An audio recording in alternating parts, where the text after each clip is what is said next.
shit shows. We had Don Lemon arrested covering an event. Trump has threatened to sue Trevor Noah over comments he made at the Grammys. And there's quote unquote backlash over Bad Bunny performing at the Super Bowl because he's made comments about ICE that MAGA doesn't like. So much so that ICE officials are going to be outside the stadium this week for the Super Bowl. What it seems to me, Matt, is that we have an all out assault on speech that the president doesn't like, an all out assault on enemies. It feels like this is getting dangerous. What's your take? My take is it is an all-out assault on speech. It's an all-out assault on comedy. It's an all-out assault on parody and satire.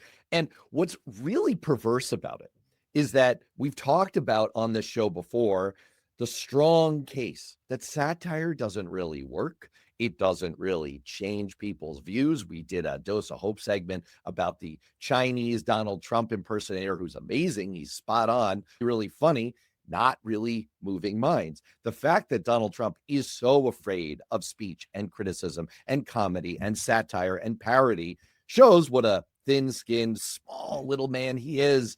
Yes, small little man. And he's so afraid of it. So it's more revealing about him.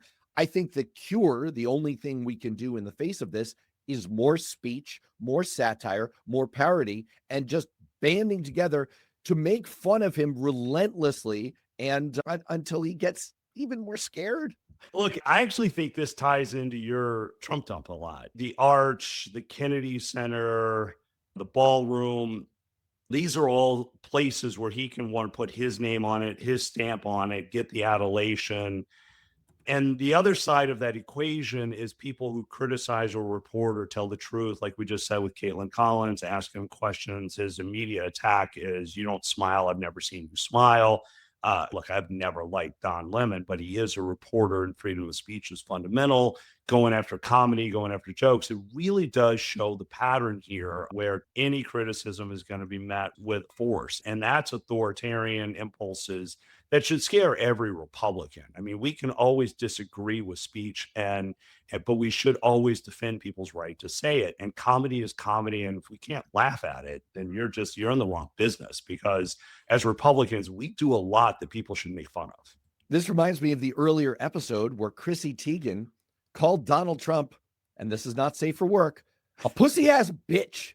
And he demanded, "Take it down, Twitter. I can't deal with it. This model, the supermodel, she called me something mean, and it's true. I am a pussy ass bitch. I am."